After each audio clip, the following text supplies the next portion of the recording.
En 5 ans de pouvoir, il n'a pas effectué un seul voyage en dehors de son pays allant en Europe. En 5 ans de pouvoir, pas un seul voyage pour aller en Europe, pour aller voir des investisseurs. Il n'a pas fait tout ça là. En 5 ans de pouvoir, il est resté en Afrique. Il a fait des voyages au Rwanda, voyage en Mozambique, voyage en Éthiopie, voyage en Ouganda. Il n'est pas allé en Europe, pas une seule fois. Il a reconstruit son pays avec l'argent du contribuable. Il n'est pas allé demander de dette. Il n'est pas sorti aller demander de dette ailleurs. Il a construit le pays, il a reconstruit les routes, les marchés, reconstruit les institutions avec l'argent du pays. Donc on n'a pas nécessairement besoin d'aller ailleurs pour chercher de l'aide, à moins que ce soit une raison, des excuses justement, ou pour des intérêts personnels. John Pombe Magufuli a prouvé aux gens qu'on n'a pas besoin d'aide externe, pas nécessairement pour progresser, pour au moins faire un pas vers le progrès. Pas un seul voyage. Pendant ce temps, comme vous le savez, beaucoup de gens sans capacité cérébrale, mieux que vous, sont bien assis en politique. Ils sont députés, on les voit, ministres, des gens qui ne sont pas nécessairement mieux que vous. Comprenons dans quelle direction nous allons. Comment est-il mort? L'une des raisons principales pour laquelle l'Afrique a du mal à avancer, c'est parce que des gens intelligents comme vous ne s'intéressent pas à la politique. Oui. C'est des abrutis souvent qui sont bien placés. C'est des abrutis qui font des vidéos sur la politique, défendant l'indéfendable, des bêtises. Vous savez, il n'y a pas de mauvais peuple. Le mauvais peuple n'existe pas. Il n'y a que des mauvais leaders. Quand le leader est bien dans ses bottes, le leader est fort, le peuple devient fort. Quand le leader est stupide, la population suit. Les gens ne font que exactement ce que font leurs leaders. C'est un peu comme dans la maison. Les enfants sont généralement le reflet de leur papa ou de la discipline qu'ils reçoivent à la maison. Un homme qui bat sa femme, très souvent vous remarquerez, son papa battait sa mère. Ou n'a jamais eu de papa carrément. Le peuple reflète l'image du leader. Quelqu'un disait, chaque peuple reçoit le leader qu'il mérite. Ce n'est pas faux. C'est très facile d'accuser le leader, oubliant que le leader fait partie simplement du peuple, de la mentalité du peuple. Aujourd'hui, on va parler d'un sujet très intéressant, John Pombe Magufuli, l'ex-président tanzanien, paix à son âme, que beaucoup connaissent et certains ne connaissent peut-être pas. Aujourd'hui, en son honneur, nous allons développer un sujet à son égard pour montrer combien c'était un homme extraordinaire, un président avant-gardiste, considéré par beaucoup comme le meilleur président de l'Afrique, en tout cas de son ère, et peut-être le deuxième après Sankara de tout le temps. On va voir dans quelques éléments, on a prévu 10, mais ça sera peut-être plus ou peut-être moins. Qu'est-ce qui particularise ou particularisait John Pombe Magufuli? Pourquoi était-il extraordinaire? On y va. En 2015, John Pombe Magufuli, le président tanzanien, l'ex-président tanzanien, entre au pouvoir. Et on organise une fête annuelle, la fête de l'indépendance, que vous connaissez certainement chez vous aussi. La fête que les Africains ont chaque année pour célébrer leur indépendance, entre parenthèses. Une indépendance inexistante. Bref. Pour organiser la fête de l'indépendance, il fallait dépenser beaucoup d'argent pour faire la fête, évidemment. Et John Pombe Magufuli dit niet. Il n'y aura pas de fête. Il n'y aura pas de fête tant que des populations tanzaniennes seront en train de mourir de choléra. Parce qu'à l'époque, d'après lui, il y avait des personnes qui mouraient de choléra. Après avoir fourni quelques recherches, on a découvert qu'il y avait à peine une 70aine de personnes mourant de choléra à l'époque. Et il a dit, il n'y aura pas de fête de célébration de l'indépendance tant que des Tanzaniens mourront de choléra. Il a supprimé cet événement. Mais qu'est-ce qu'il a proposé en retour? Au lieu de dépenser de l'argent qu'il fallait dépenser dans les salles, dans les fêtes, vous savez, les Africains adorent les fêtes, il a bloqué les dépenses des millions de dollars pour investir cet argent dans la construction de la route venant de Morocco à Mwenge, pour ainsi diminuer l'embouteillage qui se présentait chaque soir. Donc, au lieu de dépenser l'argent dans la fête, comme le font généralement les présidents africains qui adorent les fêtes, les célébrations et l'honneur, il a dit, il n'y aura pas de fête. On prendra cet argent de fête et on va dépenser ça pour la reconstruction de la route de Morocco à Mwenge pour éviter l'embouteillage. Qu'est-ce qu'il propose en contrepartie? Il dit que chaque Tanzanien se présente dans les rues de Tanzanie, les rues de leur ville, et commence à nettoyer. Et qu'est-ce qu'il a fait? Il a commencé comme un vrai leader. Il est descendu lui-même sur terrain et a commencé à nettoyer. Vous imaginez un peu, un président de la République qui descend dans les rues et commence à nettoyer, enlever la saleté avec ses mains, s'il vous plaît. Les choses que beaucoup de personnes n'oseraient pas faire. Beaucoup de personnes sont beaucoup trop... Vous savez, les politiciens africains, vous remarquerez, aujourd'hui sont d'ailleurs beaucoup trop grands pour porter leur propre sac. Même pour porter son sac, il faut qu'il y ait quelqu'un derrière. Parapluie, ou il faut que quelqu'un porte ça. Mais le président tanzanien, John Pombe Magufuli, docteur en chimie, s'il vous plaît, s'est présent dans les rues et commence à nettoyer avec ses mains. Enlève les poubelles. Et tout le monde, évidemment, quand le leader est bon, tout le monde suit. Et s'est présenté après lui, les membres du gouvernement, les enseignants, les travailleurs civils et toute la population se joint à lui pour faire un travail pour son pays. Maintenant, demandez à votre président ou vos politiciens, parlementaires et députés, de descendre dans les rues et nettoyer. Non, c'est... Comment voulez-vous que la population respecte la propreté, l'hygiène, la salubrité mentale et physique si les politiciens ne peuvent pas montrer le chemin? Ce n'est pas le peuple. Le leadership est très important. Les enfants ne font que ce que le papa fait. Le président tanzanien John Pombe Magufuli, mon président, que je respecterai pour toujours, a banni tous les vols, tout déplacement international des membres du gouvernement. C'est-à-dire tout déplacement international, tout vol international banni complètement. Pourquoi?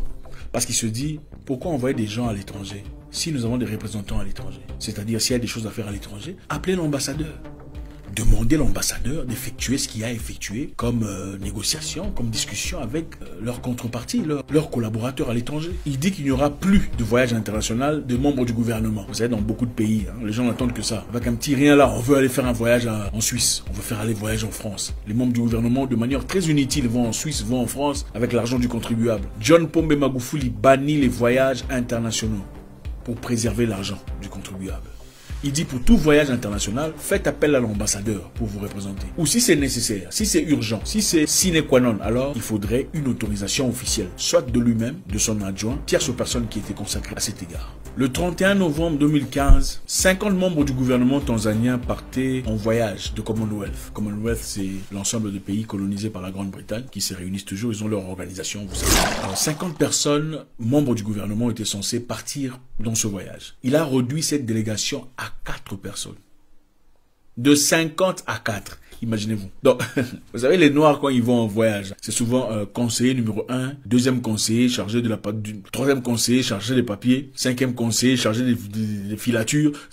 En fait, le nombre de conseillers est incroyable. Il a réduit de 50 personnes à 4 personnes. C'est un peu comme ce qu'on voit très souvent dans certains pays ici d'Afrique. Les sportifs sont censés partir faire leurs prestations de sport, mais les sportifs ne partent pas. Ceux qui partent sont les membres de famille des gens de l'organisation du sport, qui vont finalement se tailler ou se tirer et ne plus jamais rentrer. Incroyable. John Magufuli a méticuleusement transformé cela. De 50 personnes à 4 personnes de délégation. Il a aussi banni les voyages en première classe. C'est-à-dire, vous voulez faire un voyage à l'étranger, pas besoin de partir en première classe ou business class. Tout le monde, économie.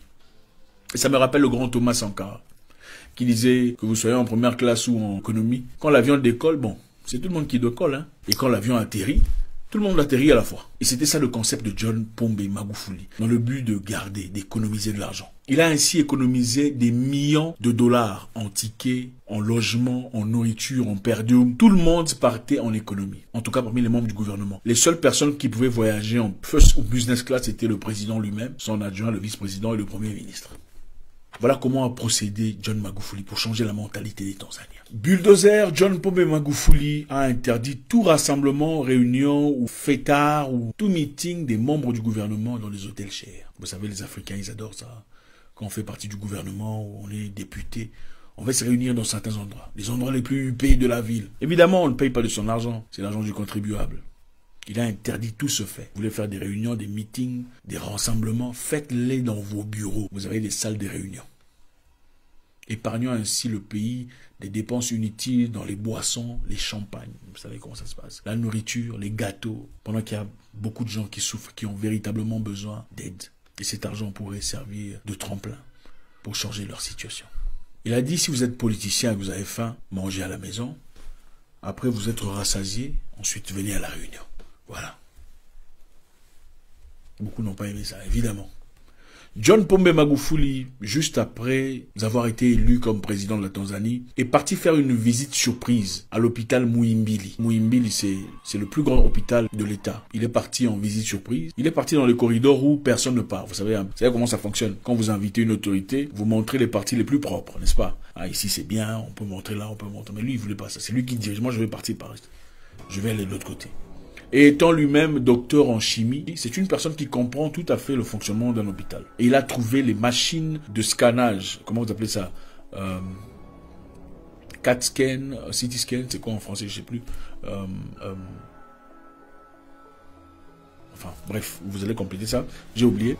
Ça ne fonctionnait pas. Il a demandé au médecin directeur pourquoi ça ne fonctionne pas. Le médecin directeur n'avait pas de réponse. Il a viré le médecin directeur. À cause de la saleté, des difficultés, le manque de matelas. Il y avait évidemment un compte prévu pour toutes ces histoires. Mais ce compte était bousillé. Évidemment, comme nous sommes champions, on adore l'argent, on ferait tout pour l'argent. Certains parmi nous même vendraient leur mère, on le sait. Voilà, on a bousillé l'argent du contribuable destiné à soutenir les gens. John Magufuli a viré le médecin directeur et son adjoint. Après avoir engagé quelqu'un d'autre. On les a donné 3 semaines pour réparer tout ce qu'il y avait à réparer. Et en 3 jours, ils avaient tout réparé. Imaginez-vous un peu. En 3 jours, on a tout réparé. Donc pendant tout ce temps-là, qu'est-ce qui manquait? Il a dit dans 3 semaines, il faut tout réparer, sinon je vous vire aussi. Et en 3 jours, on a tout réparé. Imaginez-vous un peu. En 3 jours, on a tout réparé. Ah, donc c'est possible. Ça avait toujours été possible. Il n'a pas du tout contribué. On n'a pas donné de l'argent pour essayer de réparer tout ça. Il a dit, vous avez 3 semaines pour réparer ça. En 3 jours, ils l'ont fait. Manque de volonté. Manque de bonne moralité. Il n'y a pas de mauvais peuple. C'est le guide qui donne l'idée, la peinture, l'imagerie, le film de l'avenir. Un leader faible crée toujours un peuple faible. Un leader fort qui n'accepte pas les bêtises, l'abrutissement, le vol, la corruption, élève derrière lui une population forte. Le Parlement tanzanien avait prévu 300 millions de shillings pour organiser une fête de l'État. Et il dit on va dépenser 25 millions de ces 300 millions pour organiser la fête. On va manger avec les 25 millions. Et le reste, on va utiliser pour acheter des lits pour l'hôpital qu'il avait visité. Et on a acheté 300 lits et matelas, 600 draps.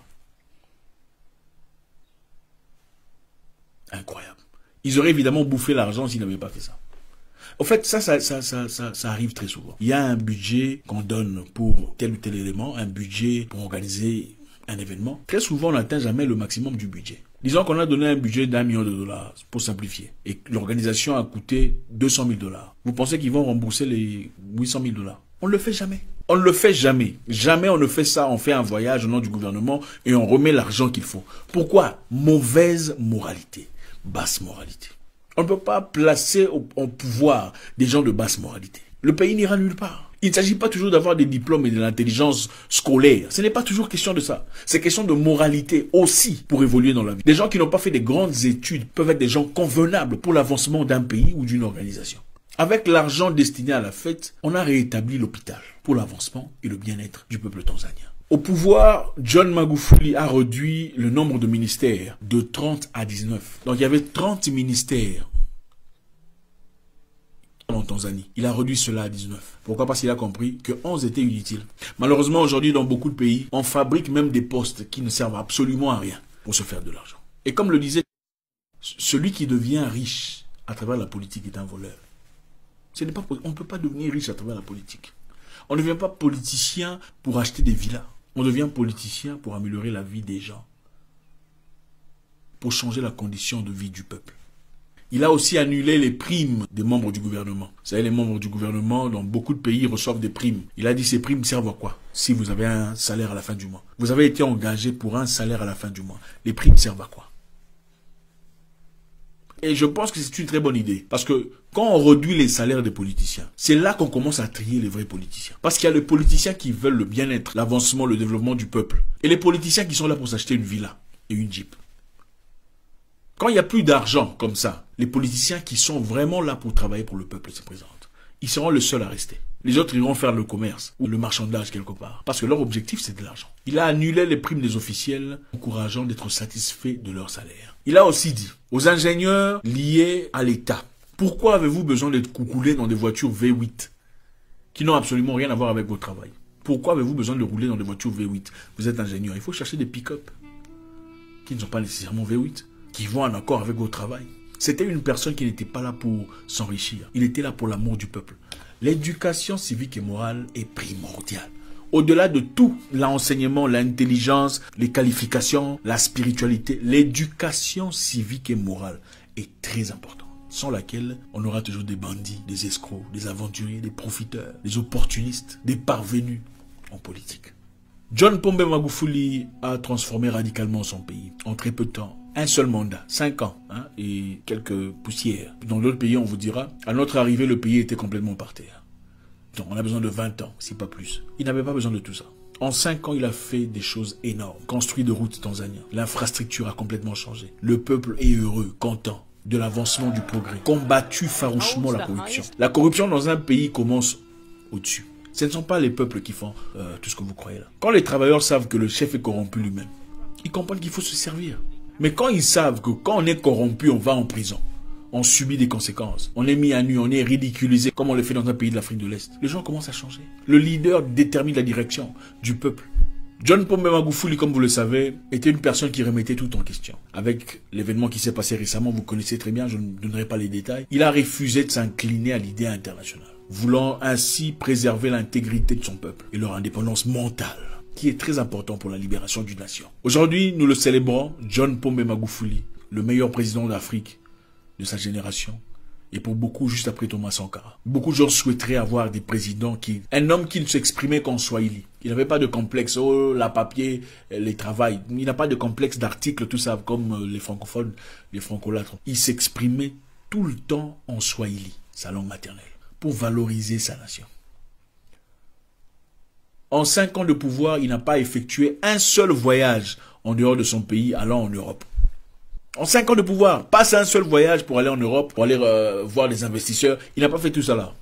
En 5 ans de pouvoir, il est resté en Afrique. Il a fait des voyages au Rwanda, voyage en Mozambique, voyage en Éthiopie, voyage en Ouganda. Il n'est pas allé en Europe. Pas une seule fois. Et il a reconstruit son pays avec l'argent du contribuable. Il n'est pas sorti aller demander de dette ailleurs. Il a construit le pays, il a reconstruit les routes, les marchés, reconstruit les institutions avec l'argent du pays. John Pombe Magufuli a prouvé aux gens qu'on n'a pas besoin d'aide externe, pas nécessairement, pour progresser. Pour au moins faire un pas vers le progrès. Pas un seul voyage hors d'Afrique. Pendant ce temps, comme vous le savez, il y a des gens qui ont trouvé la politique comme une opportunité de voyager. Ah, finalement, je verrai la Tunisie. Finalement, je verrai Singapour. Ce ne sont pas les raisons pour lesquelles on est en politique. L'une des raisons pour lesquelles l'Afrique souffre aujourd'hui, c'est parce que vous, les gens intelligents, ne dites rien. Vous n'êtes pas impliqués. Vous, les gens intelligents, êtes absents de la scène. Si vous ne vous occupez pas de la politique s'occupera de votre avenir. Il y a beaucoup de gens moins intelligents qui sont associés à ces instrumentations. Beaucoup de gens sans capacité cérébrale, mieux que vous, sont bien assis en politique. Ils sont députés, on les voit. Ministres. Des gens qui ne sont pas nécessairement mieux que vous. Absolument pas. Soyons impliqués. Comprenons dans quelle direction nous allons. Comment est-il mort? Je ne pourrais malheureusement pas vous le dire. Tout ce qu'on sait qu'il s'est opposé au statu quo. Et il n'a pas eu froid aux yeux pour dire non. Docteur Pombe Magufuli. Un homme fort, un homme de foi, un homme de bonne moralité.